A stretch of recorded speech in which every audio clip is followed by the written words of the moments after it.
Morning, folks. I know you can't see me yet. I'm going to wait until LinkedIn tells me that we're live, which, as you know, I do every time. If you've paid attention to any of these before, as soon as LinkedIn tells me we're live, I'll bring myself on screen, and then I'll be talking to Nicki Kinton about the myths of credit control, which I'm looking myth busting credit control. There you go. It looks like I'm actually live now, and LinkedIn's telling me I'm live. So I'm really hoping it's telling you that I'm live as well. If you're here, let's put myself live. Let's put myself actually on screen so that you can see me. Morning. If you're here, let me know that you're here. Give me a like, pop a comment in the comments, and I'll talk to you. What I'll also do, if you've got any questions about credit control, about cash flow, if you've got questions that you want answered from Nicki, who is the expert that I turn to in these matters, if you've got any questions, pop them in the comments and we'll answer them. But in the first instance, just pop in the comments and let us know that you're here as well. You can ask us any questions that you like about credit control, about cash flow, about collecting cash from your clients, about making sure that you collect cash from your clients, about networking, because I've done a fair bit of that, and so has Nicki as well. That's how I met Nicki Kinton in the first place. Ask us anything you like, and I'll bring your question up on screen and answer it along the way. I'm going to bring Nicki on in a second. Nicki is the founder of Confident Cash Flow. As well as knowing a lot about credit control, she teaches businesses how to look after their credit control, which doesn't start at the point at which a customer owes you money. It starts way before that, and Nicki helps businesses get in the position where they don't get to the stage where customers owe them money because they've dealt with all of that before. I'm going to press the button which brings Nicki on screen. I think I've known you long enough. I think that introduction was accurate, but please do correct anything that wasn't, Nicki. No, it was absolutely perfect. Prevention is always better than cure. Yeah, I think that's a really good place to start the conversation, because when most people think about credit control, I think when you introduce yourselves at network, when you introduce yourself at networking events, you often say you do credit control without a baseball bat. It's preventing it rather than having to chase the money. Is that pretty much what you do with your clients? Yeah, so it's all about the things that you do before you've finished the deal, finalised the deal, then your onboarding process. All of those elements will give you the best possible chance of getting paid if you've done them right. And so the more you do at the front end of that relationship, the less you have to do at the back end, with which is the uncomfortable bit, which is the having to ask for payment. Yeah, I think lots of people have got different views on this. For my speaking work, for example, I get paid in advance, but for the consultancy work, I don't. What what are the things that people can do? What are the biggest myths that you come across? I know you've got several myths to talk about. What would be myth number one about credit control? Um, credit control. Well, so the first one is actually that credit control starts when the invoice goes overdue, which is what you've been alluding to already. So, and that's the myth that that credit control is the actual just chasing piece. It's just the ringing up and asking for money, or in a lot of businesses' cases, actually, emailing or messaging to ask for money because people don't like to use the phone. And I get that there are some people out there for whom a phone call is a really scary experience, and so finding another method is better. But actually asking for payment is quite an uncomfortable thing sometimes. And so that first myth we've sort of already talked about a bit is that credit control starts when the invoice goes overdue, when in actual fact credit control, and if you think of it as the broader credit management piece, starts the minute you receive a sales inquiry. I wonder why, and I wonder if you've got any answers for why people find it so icky, so scary to go and ask people for money that they're owed. Have you got any insights as to why you think that might be? There's quite a bit of psychology around it, actually. I'm not an expert, but I've certainly spoken to experts about it. And actually, the biggest thing with asking for payment is the fear of confrontation. So even though it's your money, you've done the work or delivered the services, delivered the goods, whatever it is, it's your money. There's been no complaints. You still worry that it's going to be a confrontational type of conversation. And the real way of getting around that is to have proper planning before you pick up the phone, before you have that conversation. And that's one of the key things. And it's inbuilt in us to be liked, to be part Yeah. of the group, because being part of the group means that we are safe and everybody else is concerned about protecting us and our safety. But we've evolved a long way since then, and actually it's acceptance at all costs is not good for us. So No, I know we talk about that a lot in personal branding in my side of things. And Steve Mark has talked about it this morning in that what you put out there will appeal and repel in equal measure. But then when it comes to chasing the money in, people still want to be friends with everyone. So if myth number one then is that credit control starts when you send an invoice, what's the second one? What's the second myth along the way? so it's not my job. Okay. Okay. So and that's because proper credit control, when it's done throughout the entire process, is something that should be embedded across the whole business. It's not just the purview of one person who's responsible for chasing or doing anything. Credit control, credit management, it's all about protecting profit, and that should be part of everybody's role in the business, whether you're a salesperson, whether you're the receptionist, whether you're the actual credit controller or the finance manager. It should be part of everybody's job to protect profits.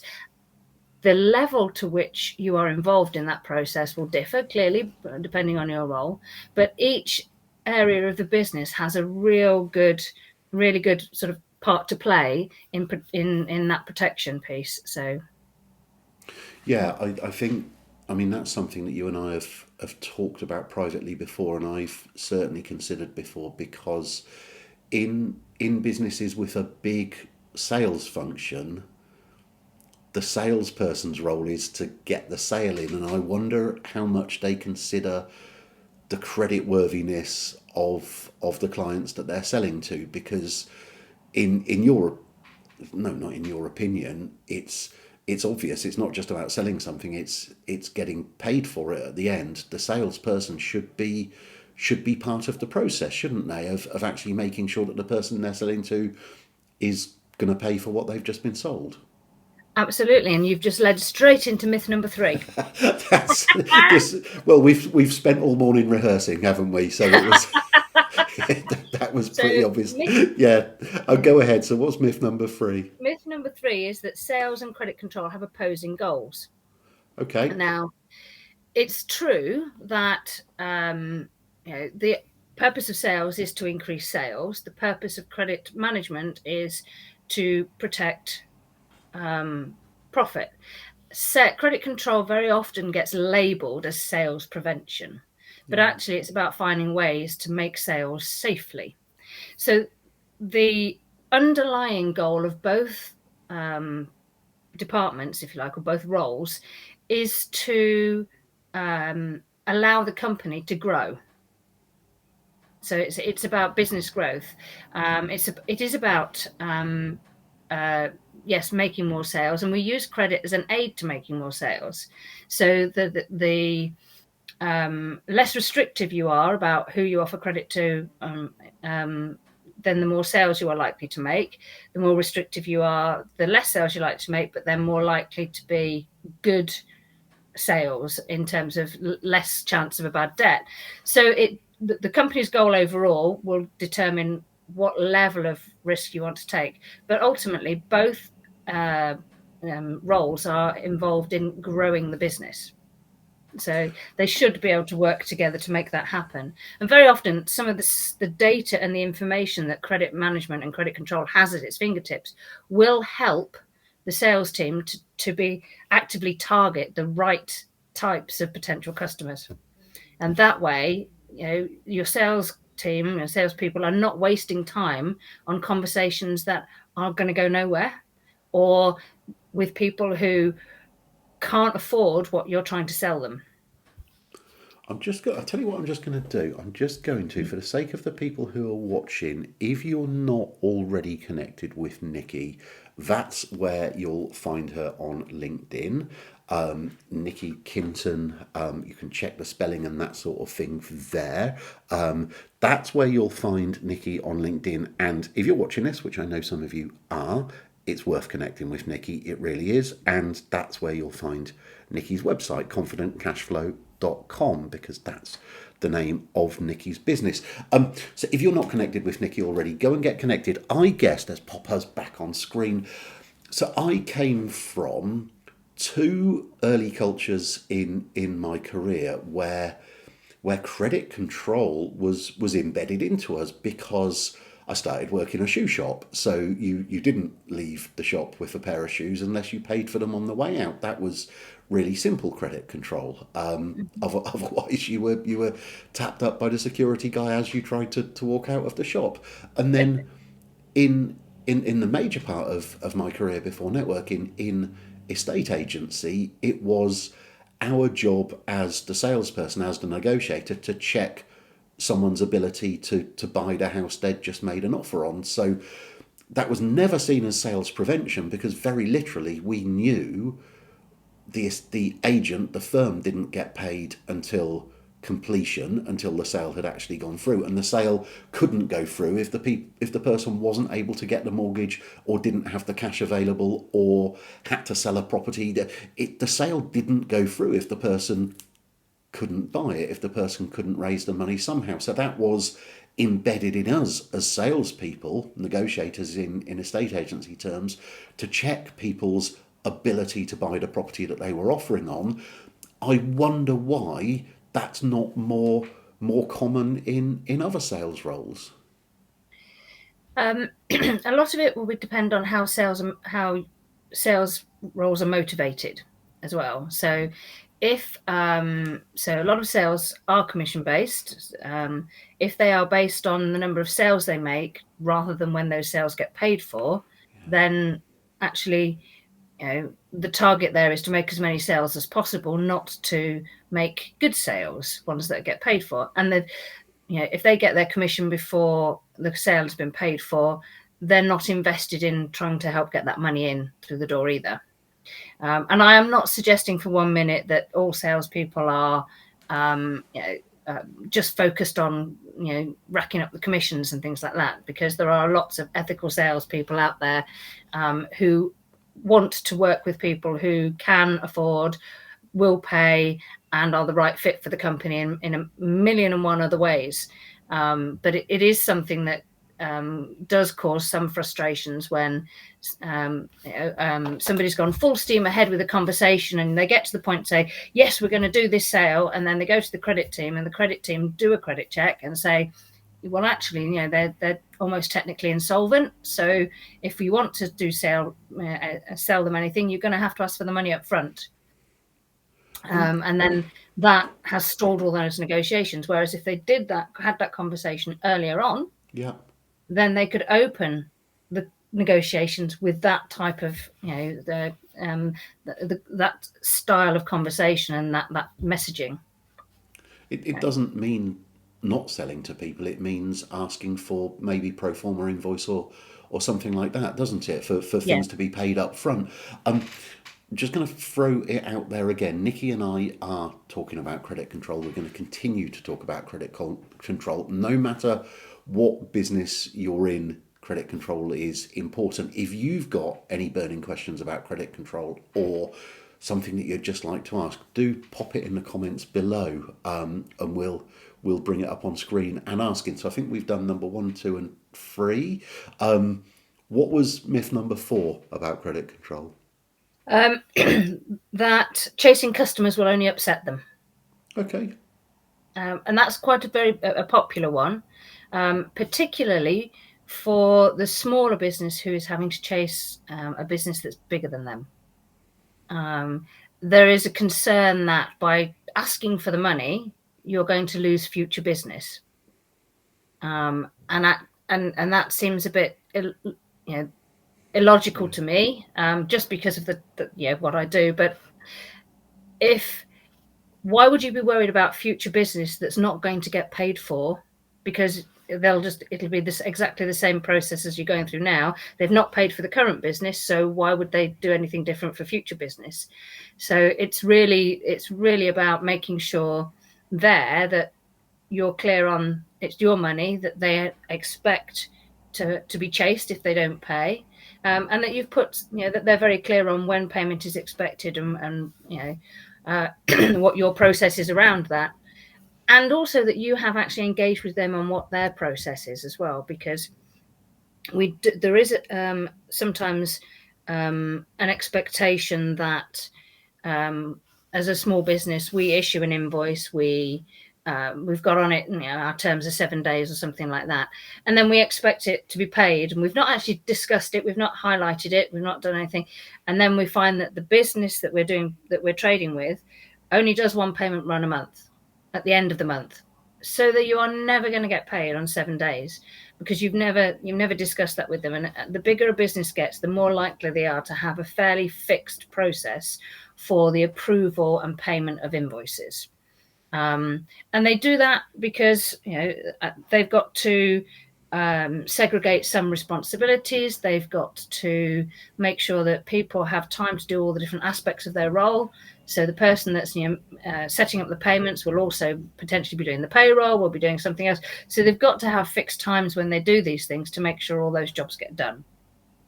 So it's not as easy as for small businesses where we just pick up the phone, log into a banking app and click, click, click, and we've made the payment. There's a process it has to go through. So if you've had a conversation and you understand that process, then you are better able to either tweak yours to fit, accept that that's the way it's going to be. And so actually you don't have to have so many of those awkward conversations, because you know that you are going to get paid on X date.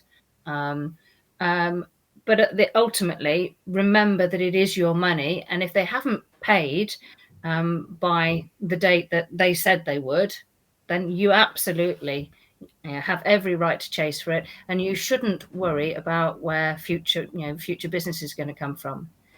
It happens very much so when we've got all our eggs in one basket too, and that's a very real danger for the very small businesses.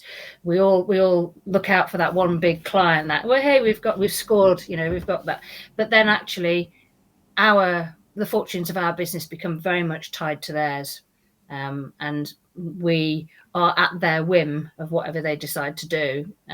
So I would always suggest never having any one client taking more than 20% is quite generous, but I would say 10% of your turnover, so that you don't have that concern about, I don't want to upset them, because if I upset them and they walk away, that's the end of my business.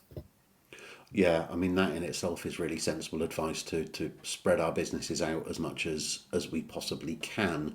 I think what I've learned over the years, mainly by hard knocks, really.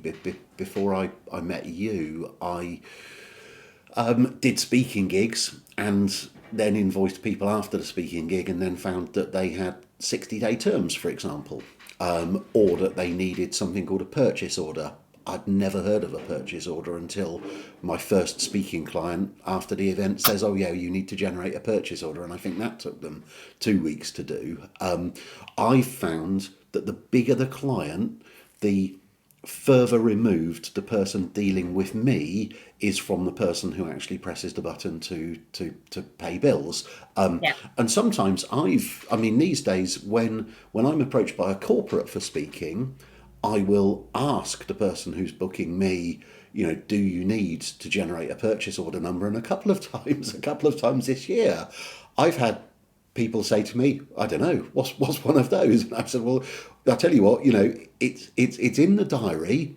Why don't you go off and speak to your accounts department and find out what we need to do to make sure that I get paid? Because the person given the job of organising the conference or booking whatever services has maybe been given a budget for it, but not actually been told themselves how their payment system works. And they're an employee; they just get paid at the end of every month, so they don't have to mess around with invoices and that sort of things. But you're so right. I found the bigger the client, particularly with dealing with national retailers, yes, they do have specific terms.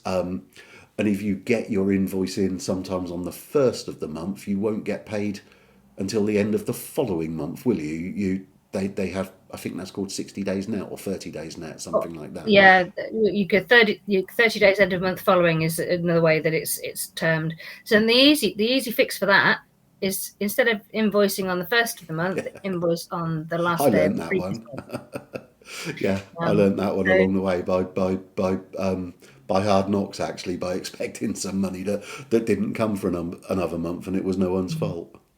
Yeah. But again, so that's why it's so important to have those conversations. I've learned these days to not be embarrassed about those conversations in either direction. And I guess in the very in the very early days of my business, I had to have conversations a couple of times with people where I couldn't afford to pay for stuff, and I preferred to have those conversations up front to say, I'd like to do business with you. I'm going to ask you if we can spread the payments over 3 months, and I'm not going to be offended if you say no if that doesn't work for your business. But I guess I got quite thick-skinned about just having that conversation with people, and then that's transferred to not being scared to have the conversation with people, because it's not a personal thing. It's just a business thing to say, well, I don't seem to have been paid. Can we have a chat about that? But you're right. If people are that worried about the relationship, I guess that they should outsource that responsibility so that they're not affecting the relationship which they've got with someone. Yeah, it's always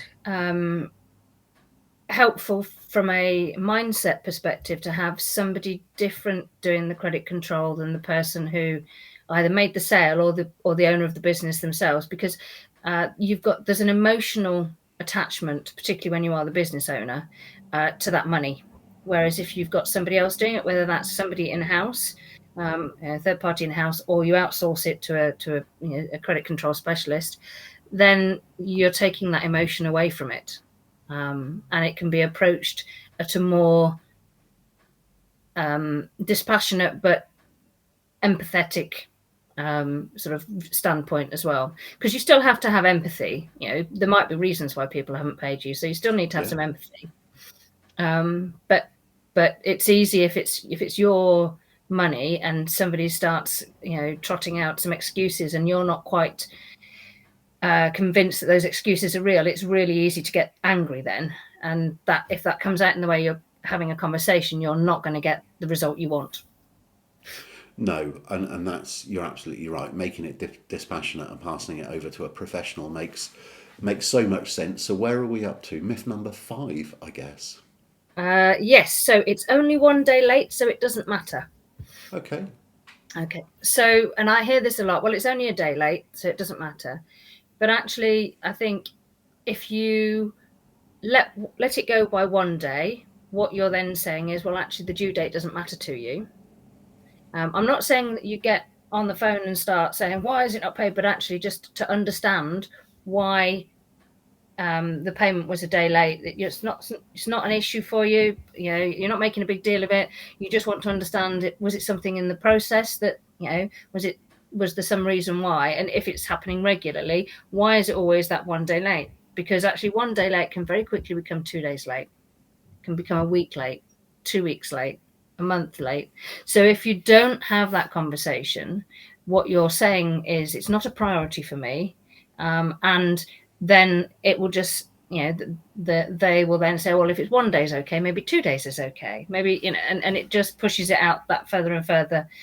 So making sure that you have that conversation, and I say it's just a gentle conversation to say, is there something in the process that means that you can't hit the due date?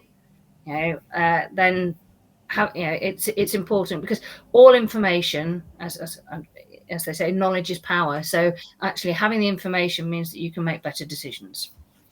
And one day, I mean, if it's the 12th to the 13th of the month, might not be a big issue. But for a lot of small business owners for whom a lot of the money that they make into their business is actually their salary, if that difference is between the 30th of the month and the 1st of the next month, that can have huge implications, can't it? Because a lot of small businesses do work like that, and they're expecting the money in to actually pay themselves, from which they pay their mortgage, their rent, and their other bills along the way.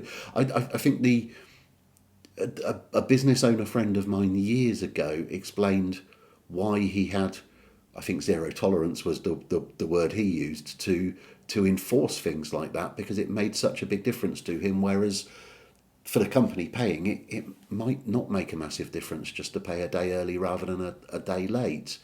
It's, yeah, I think that's, you've really made me think, because I think all of us can think, okay, it's only a day, I won't chase them now. But then that leads us, what is too late then? Is it only a week? Is it only a month? When does it become too late? When does it become a problem? You're absolutely right. And the big thing is you're trying to build a cash flow forecast, so you need to be able to say when that money is going to come in. And if you've got, as you've quite rightly said, if you've got bills to pay, wages to pay, we very often set up all our bills to go out on the 1st of the month or something like that, don't we? It's a habit we've all got. We like it all nice and neat and tidy, and it's all done and dusted and over and done with. And so one day late makes a big difference. I think we should not be frightened to tell businesses that it makes a big difference to us. To say to them, actually, it makes a big difference to my cash flow if you pay me one day late. So I'd like to understand why that's happening, so that if I need, so that I can understand if it's a problem with your cash flow as well, and actually ask you if you can, actually pay me on time, because then that would allow my business to run more smoothly. We shouldn't be afraid to say these things, because it's the truth. We're not telling them we're in dire straits. We're just telling them that actually, we're trying to run a business here, and we're running a business based on getting paid on time. Yeah, and for businesses in the sub £100,000 turnover, which quite a lot of the small businesses in the UK fall into that category, that money coming into their business is hugely important. The same friend, I'm just remembering the conversation I had with my friend all those years ago, but he also said that he was a really friendly guy. All of his clients and customers knew that he was really friendly, and they also knew that he didn't tolerate late payment. Therefore, they paid him on time. If there was a queue of people to be paid, he got himself to the front of the queue by developing that reputation. And he said it's not a bad reputation to have, for people to think, oh, I'd bet. It's a long time ago. His name was Mike.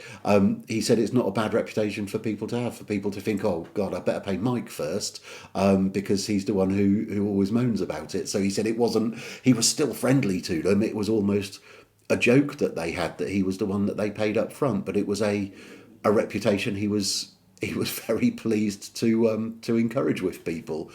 So going on from that, then we've done the first 5. What's myth number 6? They're good for it. Okay. Yep. So this goes hand in hand with the chasing customers will only upset them and that sort of thing. But we very often think, oh, they're a big company, they're good for it. It doesn't matter that it's late, we'll get paid eventually. But actually it does matter, because the longer a debt is outstanding, the less value it has for you in your business. So, but particularly now with with inflation the way it's going, £100 last week is not worth the same. Good call. £100 a day is not worth the same as £100 was worth last week. Its buying power for you is diminished, and that's the same with any of these invoices. If you don't get it on the due date, its buying power diminishes the longer it's left outstanding. That, plus all of the admin of it not being there, the missed opportunities, the things that you weren't able to do because you didn't have that money in your bank account, all of those things impact. So saying, well, they're good for it and we'll get paid eventually, is actually not doesn't make good business sense.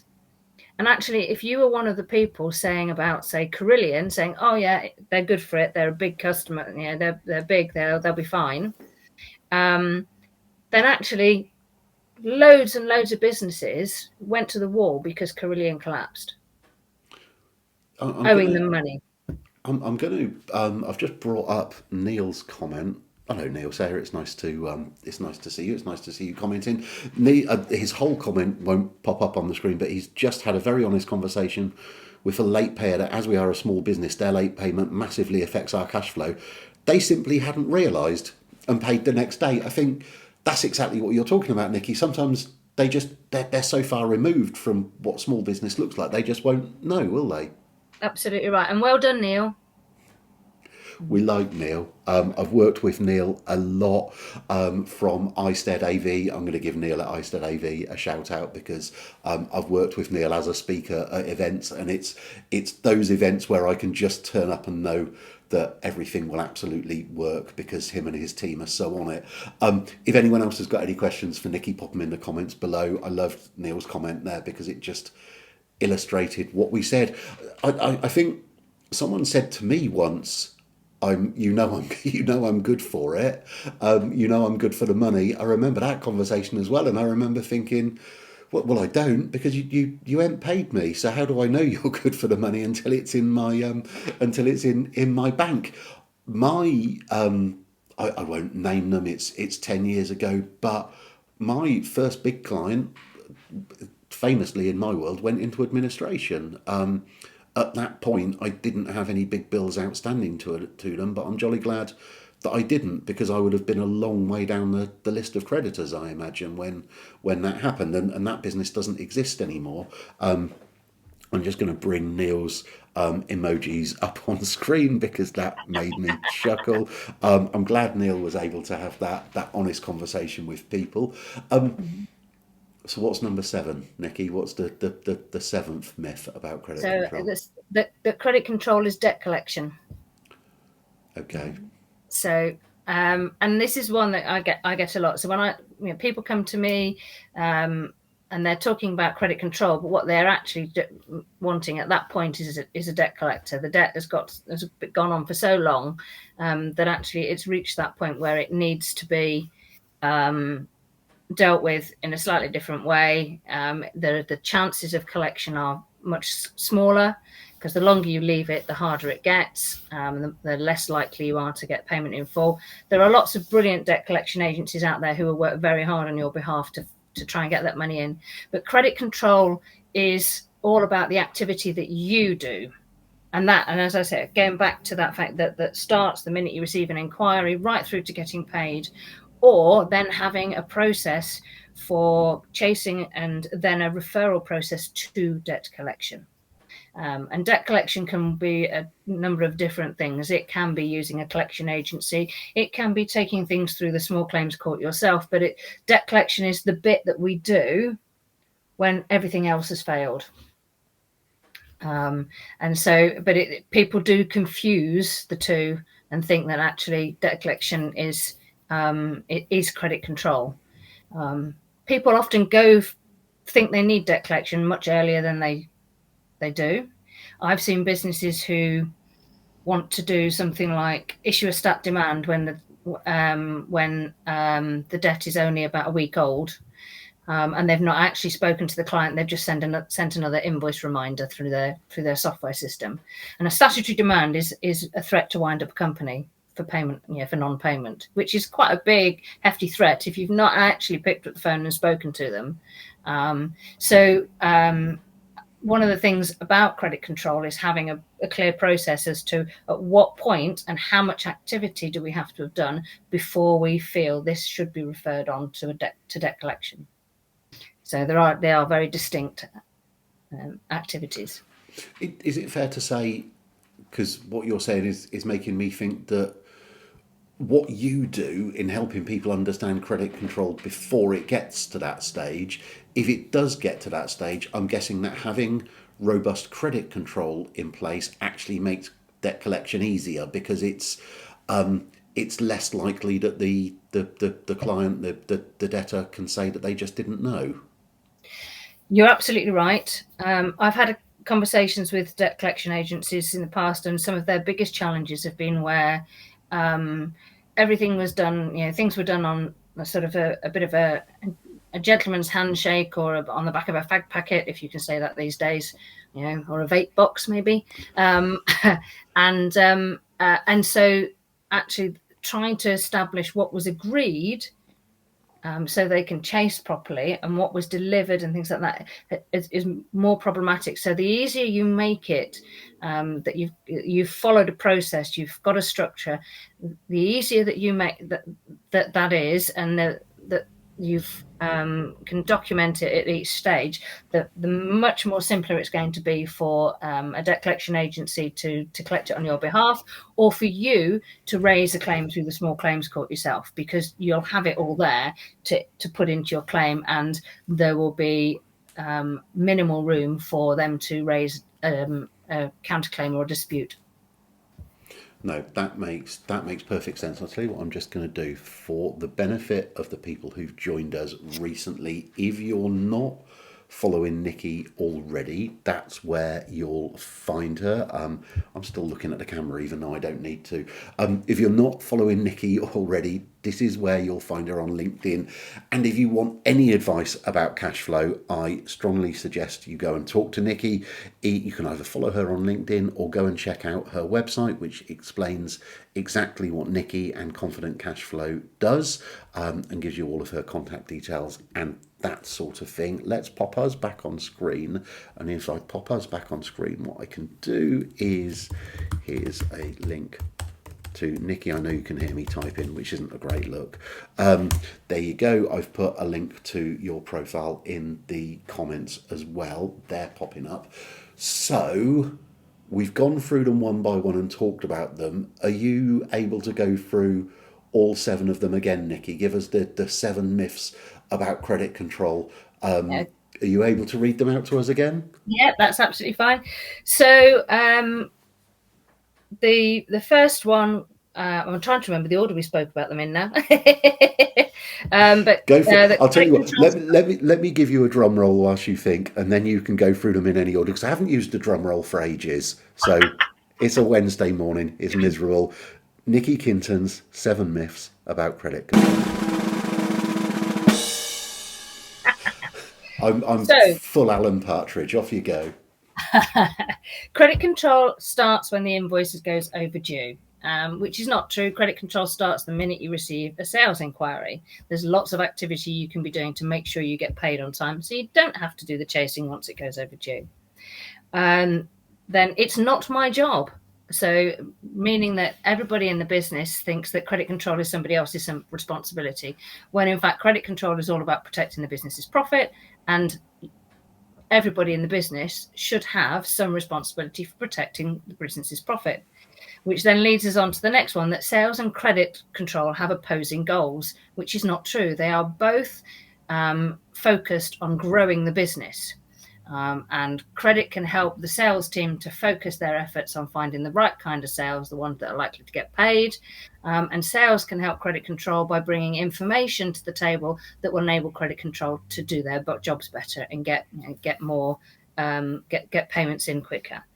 The next one was chasing customers will only upset them, and we're very often worried where the next sale is going to come from that client, but there's not much point in worrying about future sales if they're not paying for the ones that you've already made. So remember that it's your money, and we talked in there as well about making sure that we've got an understanding of what their process is as well as what yours is. It's only 1 day late, so it doesn't matter. But 1 day late can have a significant impact on a small business's cash flow. So having a gentle conversation to understand why, and as Neil did, not being afraid to tell a business the impact that 1 day late can have on you, because sometimes they just don't know. They just don't realise, they don't have that appreciation. They're good for it. Which means, assuming that because they're a big organisation, that they will pay you eventually. They must have the money. So we've got to learn some lessons from some of the big insolvencies we've seen. So Carillion was a big example where they were making people wait for a long time anyway on payment terms, and then they went into administration and liquidation, owing lots and lots and lots of money. And finally, that credit control is debt collection, which it isn't. Credit control is all your activity, right from, as we said before, right from the minute you receive an inquiry, right through to getting paid. And within that process, there should be some guidance on how much activity, what activity has had to happen, and at what stage then it gets referred for debt collection, which is one step at the very end of that process. So that's a good summary, I think. Yeah, that's an amazing summary. Thank you ever so much for spending time chatting with me this morning, Nicki.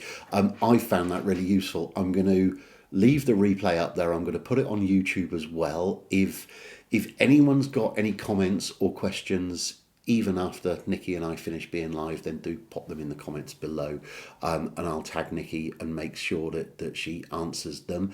Any final comments before I let you get on with some real work, Nicki? I'm always happy to have a conversation with people. So I have a 20-minute call, free call, that I can help with answering questions if you don't want to put them out in the public domain. I know that sometimes talking about money and money challenges can be a very private matter. So I'm always happy to have those conversations. I think that's a really, really important point. Whenever I've worked with you or worked with people involved in debt collection at networking events, people always want to have conversations with them afterwards, not in full view of everyone else. So I'm just going to, for the last time, that's where you'll find Nicki if you do want to message her privately. You'll also find all of her contact details up here, and her email address at confidentcashflow.com. Let's just make sure I go back to the right screen. Otherwise people get my screen, which is a video of us talking to each other, and it doesn't look quite right. Let's pop this back on. Thanks, Nicki. Thanks for all your time. I always enjoy talking to you. Thanks for all your time, and I'll leave people to get in touch with you. Thanks, Nicki. All right. Thanks, Steph. You're very welcome. Let's do this. I'm going to press the button which finishes off the LinkedIn Live. That was a Connect conversation with Nicki Kinton. If you're interested in promoting yourself and your business to my network, then get in touch. I've spent rather a lot of time and effort putting my network together. I run a pretty amazing group of business owners called Connect, where they get to network, they get to promote themselves to my network, and I work one-to-one with them as well. If you'd like to find out more about that, this part's the commercial break for me. Do get in touch with me. Thank you very much to Nicki Kinton for spending as much time as she has with us this morning. I'm going to press the button that disconnects us from LinkedIn.